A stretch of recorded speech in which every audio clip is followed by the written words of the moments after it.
start. Sir, I would just like to touch briefly on a few aspects of this question of national transport policy. This report is a very valuable report, but like many of its predecessors and successors, I think it is being consigned to the pigeon holes or cold storage, whatever you like to call it, and most of the recommendations that you find in this report have not been implemented by the government, whether it is the central government or the state government or the two of them having joint responsibility in some of these matters. The problems which are facing the country in this respect are getting more and more acute. Sir, you will forgive me if I speak with particular reference to some of the problems as they affect by my state and my part of the country, not because of any local or partition outlook, because I just got very limited time at my disposal. About freight equalization, there is a whole chapter in this report. I only wish to point out that report itself has stated categorically that the original purpose of railway freight equalization was to stimulate the dispersal of industries, but they have also admitted that this object has not been achieved, and rather than helping the proper and optimal dispersal of industries, it has actually added to the real transport costs. Now, for example, in West Bengal, iron and steel which are available in our region are covered by freight equalization.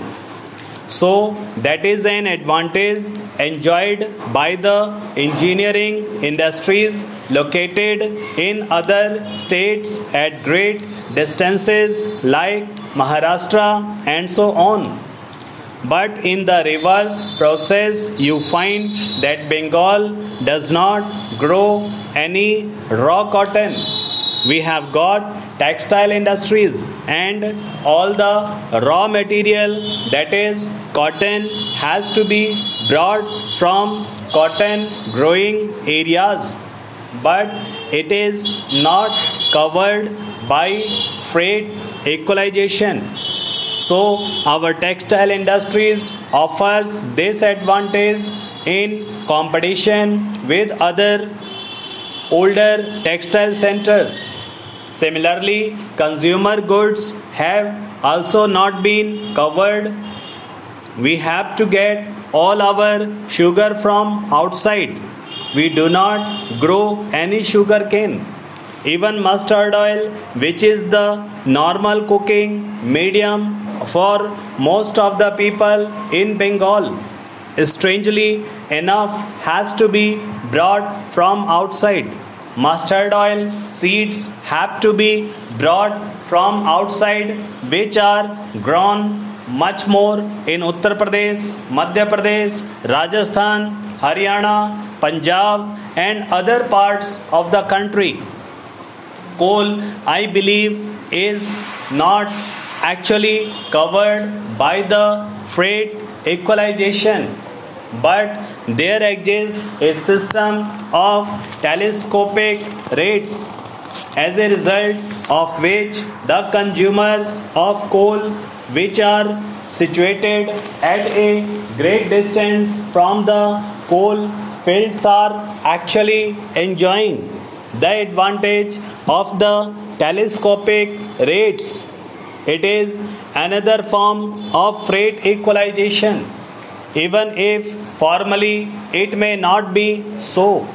I think that it is high time the government should make up its mind as to what to do with this freight equalization, which has been in force for some considerable time. So I strongly plead that this recommendation of the committee should be taken seriously. They had spoken about purchasing out 4 or 5 years ago. I think it is high time that this equalization policy was given up. It is working to the advantage of some states, but it is working against the interest of other states.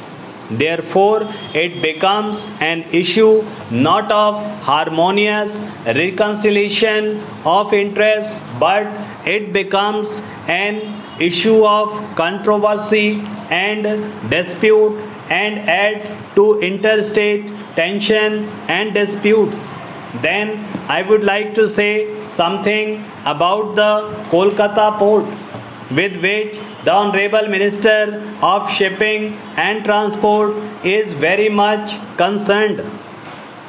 This report has spoken about the phase that most of our inland waterways are facing very serious hazards. That is to say, hazards of shallow water erosion of the banks of the rivers and so on. But of all the inland waterways, the one which is never described as an inland waterway because it happens to be one of the major rivers of this country is the Ganga when it reaches the Gangetic Delta, when it becomes known more familiarly as the river Hooghly. Everybody knows that for years we are grappling with this problem, namely that unless something is done to improve the navigability of that river, the Calcutta port is dwindling, is shrinking, and it can no longer receive large vessels as it used to at one time. And this is all 740 due to the situation of the river, for which government has spent a considerable amount of money constructing the Farakka barrage in the hope that we would get an extra flow of water from the Ganga diverted through the Farakka barrage, which would flush out the accumulated silt from the Hooghly river and thus permit navigability to be increased. But I regret to say that this is not happening at all. I think the state government has drawn the attention of the center only a couple of weeks ago that despite the agreement we are not getting the required water.